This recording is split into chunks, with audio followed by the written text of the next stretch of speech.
Imagina que estás parado frente a una pared de granito tan dura que incluso hoy, con herramientas modernas, puede volverse desesperante trabajarla. Y aún así, esa pared está cubierta de marcas suaves, curvas, repetidas, como si alguien hubiera pasado una cuchara gigantesca una y otra vez con una precisión casi perfecta. Si te gustan los misterios históricos que te hacen dudar de todo lo que creías saber, quédate hasta el final, porque lo que vas a escuchar cambia por completo la forma en que mucha gente mira a Egipto. Y antes de seguir, si quieres la segunda parte cuando te lo pregunte, respóndeme continúa, porque voy a ir en tramos para que puedas revisarlo y ajustar el tono. El origen de las marcas en forma de cuchara es desconcertante porque la explicación más común dice que se hicieron con un método muy básico. Y sin embargo, esas marcas aparecen justo donde esperarías ver lo más impresionante, lo más masivo y lo más megalítico del mundo. Antiguo. Durante más de 100 años, la historia oficial repitió la misma idea. El antiguo Egipto se levantó con martillos de piedra, herramientas sencillas y una cantidad enorme de fuerza humana. Pero cuando la inteligencia artificial se usó para observar con otros ojos las canteras de granito de Asuán, el panorama se volvió incómodo. Porque en las pruebas modernas, las personas luchan para dar forma al granito sin lograr avances limpios o uniformes. Y aún así, el análisis detectó cortes con un comportamiento que parecía más propio de una máquina que de manos humanas. Y entonces aparece la pregunta que abre la puerta a todo. ¿Cómo se consigue ese nivel de precisión usando solo golpes, piedras y paciencia? De pronto, algunos especialistas empezaron a sentirse presionados, como si las señales apuntaran a maquinaria avanzada existiendo miles de años antes de lo que se supone posible. Hay marcas y cortes que no encajan. A simple vista, las canteras de granito de pie. Asuán parecen un lugar normal, roca partida, zanjas vacías, bloques a medio sacar. Allí estaba el proyecto de un obelisco que habría sido el mayor jamás intentado. Y en Egipto hay otros obeliscos enormes que rondan las 400 toneladas. Todo suena a un viejo sitio de trabajo, hasta que te acercas lo suficiente. Al mirar las paredes de la cantera, muchos sintieron que algo no cuadraba. En la piedra más dura de Egipto aparecen miles de hendiduras curvas, suaves, como cucharadas repetidas. Cada una da la impresión de haber sido trazada por una herramienta potente que giraba, no por un golpe irregular de una mano. Lo más extraño es que esas marcas se repiten por toda la cantera con una consistencia que casi parece calculada. El tamaño, la profundidad y el ángulo se repiten una y otra vez. Y solo eso ya sorprende, porque el granito es brutalmente resistente. Durante años, se dijo que estas marcas venían de piedras de dolerita, una roca volcánica muy dura, usada para golpear. La idea era simple, golpear y golpear hasta formar un hueco. Pero cuando equipos modernos intentaron replicar el método, lo que obtuvieron fue otra cosa. Resultados ásperos, impredecibles, irregulares. Los huecos de las pruebas parecían cráteres rotos, con bordes astillados. No se parecían a esas cucharadas limpias, repetidas, que incluso parecen alinearse como si siguieran una ruta. Y sin embargo, eso es lo que muestra la cantera. Marcas organizadas, controladas, como si una cabeza de corte guiada se deslizara con presión constante sobre la roca. Más adelante se observan señales de intentos posteriores por dividir el obelisco en piezas más pequeñas. Muchas de esas marcas atraviesan zonas que quedaron ocultas bajo bloques que nunca llegaron a retirarse. Otras giran de forma muy cerrada alrededor de esquinas internas dentro de zanjas estrechas, lugares donde, simplemente, un ser humano no podría trabajar con libertad. Nadie puede balancear una herramienta manual con suavidad dentro de un ángulo interno tan reducido, ni mucho menos trazar una curva continua bajo una masa de piedra a la que no puede acceder físicamente. Sin embargo, ahí están las marcas, continuas, fluidas, como si el movimiento de corte no se hubiera detenido en ningún momento, como si algo hubiera atravesado el granito en una sola acción sostenida. Para muchos expertos, eso fue el inicio de una duda profunda. Y entonces apareció un problema aún más difícil de ignorar: los pozos de prueba verticales. Estos pozos parecen auténticos túneles cilíndricos tallados directamente hacia abajo en el granito sólido. Algunos alcanzan profundidades de entre 30 y 50 pies, mientras que muchos de ellos apenas miden alrededor de 3 pies de ancho. Al observar su interior, el desconcierto aumenta. Las paredes son lisas, uniformes, sin marcas claras de martillo, sin líneas de cincel, sin rastros de que alguien haya subido o bajado por allí. Todo da la impresión de que fueron excavados de arriba hacia abajo en un solo movimiento continuo. Pero eso no tiene sentido desde un punto de vista humano. No hay espacio para maniobrar, no hay lugar para balancear herramientas, y tampoco hay ventilación. Si alguien estuviera golpeando granito en un hueco tan estrecho, el polvo se acumularía en cuestión de minutos, haciendo imposible respirar. Aún así, las paredes interiores aparecen pulidas y limpias. Algunos Muchos de estos pozos ni siquiera bajan en línea recta, se curvan ligeramente o siguen vetas minerales dentro de la roca. Esto sugiere que algo era capaz de leer el interior del granito y ajustar la trayectoria. Un trabajador humano no puede ver dentro de la piedra ni detectar fracturas internas o vetas ocultas mientras excava. Sin embargo, los pozos parecen seguir esas características naturales con una precisión inquietante. Algunos incluso se conectan con cámaras laterales que presentan las mismas marcas curvas que se observan en las paredes principales de la cantera. En este punto, varios especialistas comenzaron a admitir en privado que aquellas señales no coincidían con ninguna herramienta antigua conocida, ni con métodos documentados, ni con los límites físicos del trabajo humano. Cuanto más se analizaba el sitio, más daba la impresión de haber sido moldeado por un sistema de corte organizado y complejo, no solo por fuerza bruta. El enigma se volvió demasiado grande para las explicaciones arqueológicas tradicionales. Llegó un momento en que lo observado parecía escapar a lo que el ojo humano, entrenado en la historia clásica, podía justificar. El granito es extremadamente duro y resistente, y todo indicaba que, en alguna fase de la extracción, se había aplicado calor o algún tipo de energía adicional. Fue entonces cuando la inteligencia artificial comenzó a revelar patrones que nadie había notado antes. Al introducir las imágenes en los sistemas informáticos, la sorpresa fue inmediata. Los investigadores esperaban resultados normales, una confirmación digital de la explicación tradicional basada en dolerita, pero los primeros análisis devolvieron alertas inesperadas. La inteligencia artificial etiquetó las marcas como patrones que no coincidían con procesos humanos conocidos. Solo esa frase provocó inquietud, porque implicaba que el sistema estaba reconociendo algo que había pasado desapercibido durante décadas. Para asegurarse de que no se trataba de un error, el equipo cargó miles de imágenes de alta resolución de las marcas en varios programas avanzados de análisis. Estas redes suelen emplearse para identificar huellas de fabricación en metal y piedra, y están entrenadas para detectar detalles minúsculos que revelan cómo se trabajó una superficie. Gracias a eso, el sistema pudo ver rasgos demasiado finos o tenues para el ojo humano. Y fue entonces cuando apareció algo perturbador. Dentro de muchas de las hendiduras surgieron líneas en espiral muy suaves. Eran tan delgadas que casi nadie las habría notado sin ampliación digital. No eran caóticas ni aleatorias, eran fluidas, regulares, controladas. Según el análisis, ese tipo de patrón es característico de una herramienta que gira mientras corta. Las herramientas rotativas, como las fresadoras o brocas modernas, dejan marcas en espiral al avanzar sobre un material duro. Si estas marcas procedían de un movimiento giratorio, entonces la explicación basada en golpes de dolerita quedaba seriamente cuestionada. Golpear no genera espirales, produce impactos irregulares. Sin embargo, estas superficies se parecían mucho más a lo que hoy se ve tras un proceso de corte rotativo. Cuando la inteligencia artificial comparó la distancia entre cada cucharada a lo largo de grandes tramos de pared, surgió otro dato inquietante. La variación entre marcas era mínima, inferior a unos pocos puntos porcentuales. Eso implica un control constante de la pared,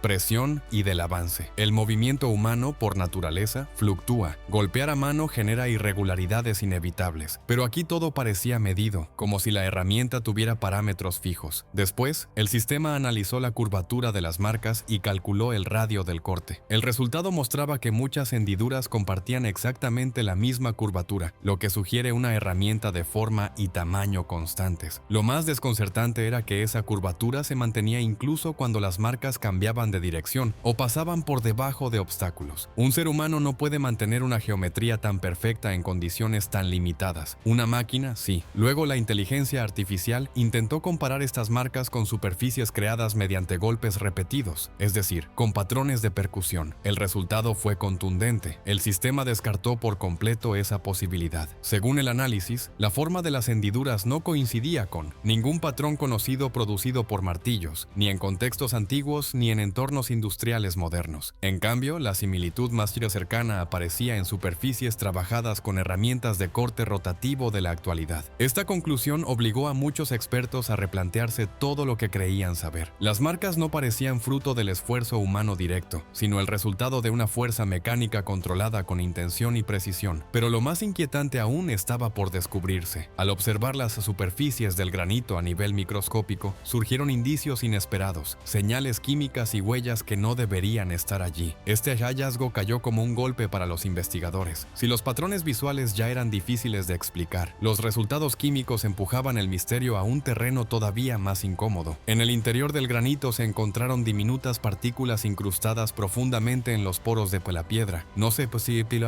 trataba de polvo suelto ni de residuos superficiales. Estas partículas parecían haber sido presionadas o impulsadas dentro del material con una fuerza enorme. Esto resultó alarmante, porque no existe ninguna herramienta conocida del antiguo Egipto capaz de introducir materiales de ese modo en una roca tan dura. Para comprender mejor su naturaleza, se aplicó un método científico llamado análisis espectral, que permite identificar sustancias observando cómo reaccionan ante la luz. Los resultados fueron sorprendentes. Las partículas compartían características con abrasivos ultraduros utilizados hoy en sistemas de corte industrial. Entre ellos aparecían materiales comparables al polvo de diamante y al corindón de alta pureza. El polvo de diamante es uno de los materiales más duros empleados actualmente para cortar, pulir y perforar. El corindón, por su parte, también es extremadamente resistente y se usa en procesos de abrasión y pulido de alta precisión. Ninguno de estos materiales se encuentra de forma natural en las canteras de Asuán. Esto generó una pregunta incómoda. Si no eran naturales, ¿cómo llegaron allí? No había pruebas claras de importación, ni registros históricos que explicaran su presencia. La composición química tampoco coincidía con el entorno local. Para los especialistas, este punto resultó especialmente difícil de justificar dentro del marco histórico aceptado. El equipo entonces decidió comparar las microestrías, es decir, los arañazos microscópicos dentro de las marcas, con una amplia base de datos de superficies cortadas en tiempos modernos. Estas bases de datos se utilizan en la industria para identificar qué tipo de herramienta produjo una huella concreta. Las coincidencias más cercanas no provenían de técnicas antiguas, sino de sistemas modernos como el corte por chorro de agua y el corte ultrasónico. El corte por chorro de agua utiliza corrientes de agua a presión extrema mezcladas con abrasivos para atravesar materiales muy duros. El corte ultrasónico, en cambio, emplea vibraciones de altísima frecuencia que debilitan la estructura interna del material, permitiendo cortes limpios y controlados. Ambos métodos dejan superficies suaves, repetitivas y precisas, muy similares a las observadas en Asuán. Aunque estas comparaciones eran teóricas y no pruebas definitivas, la semejanza era demasiado clara como para ser ignorada. Nuevos análisis añadieron más piezas al rompecabezas. En el obelisco inacabado, se detectaron zonas que parecían haber sido afectadas por calor intenso. Este tipo de marcas, conocidas como zonas afectadas por el calor, aparecen cuando una herramienta de alta temperatura se desplaza sobre una superficie. En la industria moderna se observan en procesos como el corte láser, el corte por plasma o el mecanizado por fricción extrema. Nada de eso debería haber existido en el antiguo Egipto. Sin embargo, los patrones eran lo suficientemente parecidos como para llamar la atención. Además, algunos residuos encontrados mostraban señales de haber estado expuestos a fuertes vibraciones, similares a las producidas por equipos ultrasónicos modernos. Este tipo de energía permite cortar materiales duros con gran suavidad, debilitándolos a nivel microscópico. Si algo así se hubiera utilizado hace miles de años, implicaría un nivel tecnológico completamente fuera de lugar en la cronología histórica aceptada. Al final de esta fase del estudio, el panorama era inquietante. Marcas precisas, residuos químicos extraños, señales de calor y vibración. Todo apuntaba a métodos de corte avanzados que no deberían haber existido en aquella época. Lo que apareció a continuación inquietó incluso a los especialistas más experimentados. Ya no se trataba solo de marcas extrañas o residuos difíciles de explicar. Lo que empezó a tomar forma fue la idea de que quienes trabajaron esta cantera poseían un conocimiento que no encaja en absoluto con lo que se supone que existía en el mundo antiguo. Cuando la inteligencia artificial comenzó a analizar el diseño general de la cantera desde arriba, como si la observara desde el aire, surgió un patrón que obligó a replantear casi todo lo que se creía sobre la ingeniería antigua. Utilizando la posición de los pozos profundos, las cámaras laterales y las largas zanjas de corte, el sistema construyó un modelo tridimensional completo del lugar. Luego comparó ese modelo con estudios modernos del lecho de granito que se encuentra debajo. El resultado fue perturbador por su claridad. Los pozos de prueba no estaban colocados al azar, se alineaban casi perfectamente con las fallas internas del granito. Las fallas son fracturas naturales dentro de la roca que no se pueden ver desde la superficie. Permanecen ocultas en el interior y hoy solo se detectan con escáneres geológicos avanzados. Que los pozos coincidieran con ellas significaba algo muy simple, pero a la vez inquietante. Quienes trabajaron allí sabían exactamente dónde estaban esas fracturas invisibles. Sabían qué zonas del granito se partirían con facilidad y cuáles resistirían cualquier intento de extracción. Ese tipo de conocimiento, en la actualidad, requiere instrumentos sofisticados de análisis del subsuelo. Sin ellos, un trabajador tendría que probar una y otra vez, cometer errores, desperdiciar material. Pero aquí no se ven errores. Cada pozo pozo estaba situado justo donde un ingeniero moderno lo colocaría hoy. La inteligencia artificial detectó algo aún más extraño. Algunos de estos pozos no descendían de forma completamente vertical. Se curvaban suavemente para seguir vetas minerales dentro del granito. Las vetas son líneas delgadas de materiales distintos, a veces más duros y a veces más frágiles que la roca circundante. El hecho de que los pozos siguieran esas vetas con tanta precisión sugería un nivel de control inesperado. Parecía como si la herramienta pudiera sentir los cambios en el interior de la piedra mientras avanzaba. Esto, por supuesto, es una hipótesis, pero la exactitud del trazado hace difícil pensar que se trate de simple azar. Aún hoy pueden verse muchos de estos pozos de prueba en Asuán, probablemente usados para evaluar la calidad del granito antes de extraer bloques enormes. Sin embargo, la forma en que fueron realizados no encaja con métodos rudimentarios. Cuando el sistema comparó la disposición general de la cantera con estrategias modernas de explotación de roca, la similitud fue sorprendente. En la ingeniería actual, se planifican cortes y perforaciones para aliviar tensiones internas, evitar grietas inesperadas y maximizar la cantidad de material útil. El diseño de Asuán seguía esos mismos principios. Los pozos y zanjas formaban una especie de red que distribuía la presión, controlaba la fractura del granito y permitía extraer grandes bloques con eficiencia. Este nivel de planificación implica un conocimiento profundo de cómo se comporta el granito bajo estrés. Y aún así, todo estaba allí, grabado en una cantera que tiene miles de años de antigüedad. Poco a poco se hizo evidente una conclusión inquietante. Los primeros constructores parecían conocer la estructura interna del granito de una forma que no debería haber sido posible en su época, casi como si hubieran podido ver dentro de la roca. Tal vez usaron algún método de detección que hoy desconocemos. Tal vez desarrollaron técnicas que se perdieron por completo. No hay respuestas claras. Lo que sí es evidente es que la disposición no parece accidental. Cada pozo tiene un propósito. Cada corte parece calculado. El conjunto entero da la impresión de un proceso cuidadosamente diseñado,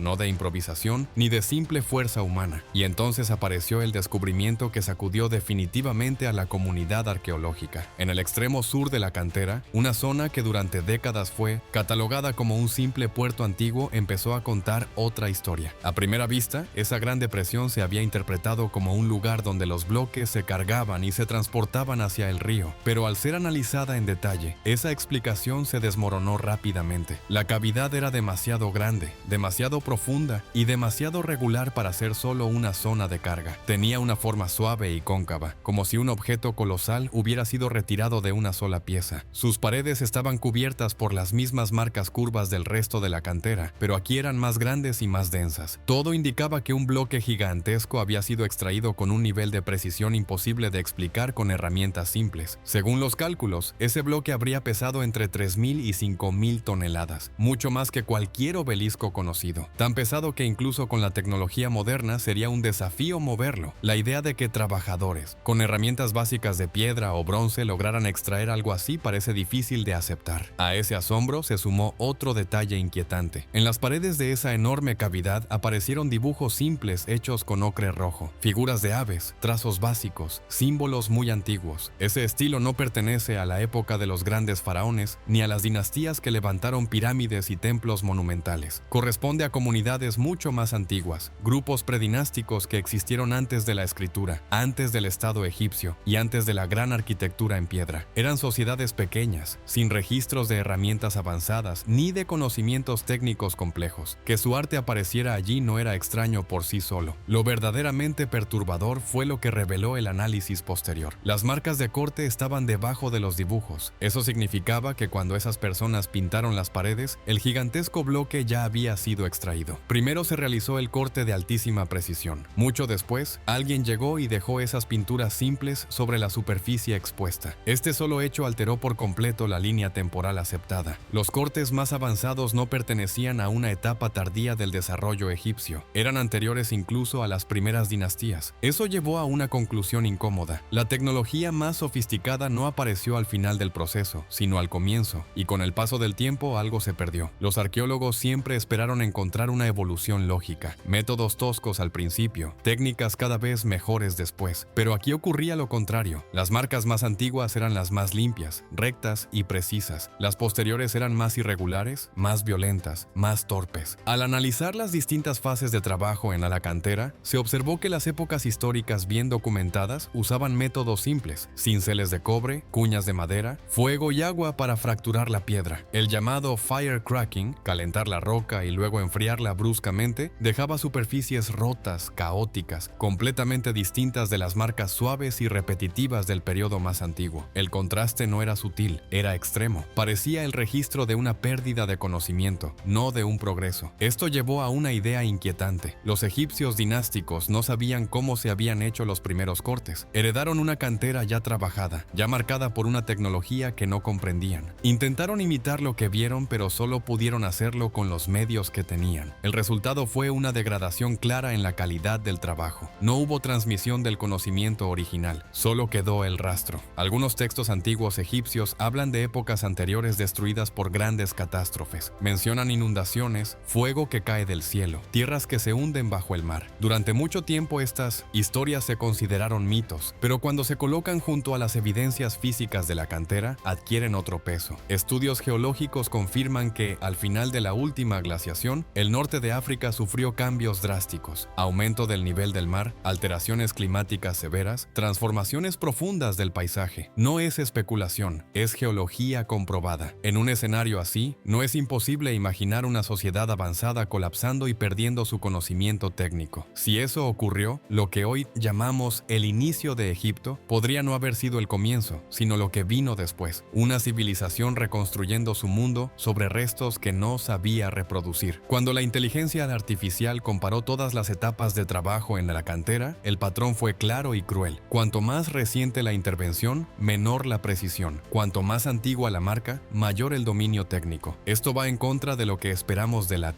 historia humana. No muestra avance, sino retroceso. No habla de descubrimiento, sino de olvido. Tal vez los egipcios no crearon todo desde cero. Tal vez encontraron estas canteras ya modificadas por herramientas que no poseían. Tal vez copiaron formas, adaptaron usos, construyeron sobre una herencia incompleta. No hay una respuesta definitiva, y esa es precisamente la parte más inquietante. Las marcas siguen allí, silenciosas, grabadas en la piedra más dura, planteando una pregunta incómoda. ¿Y si la historia que conocemos no es el principio, sino el eco de algo que se perdió? El misterio de las marcas en forma de cuchara no nos da una respuesta clara, pero sí nos obliga a mirar el pasado con otros ojos y, quizás, a aceptar que aún no entendemos completamente de dónde venimos ni qué fuimos capaces de hacer.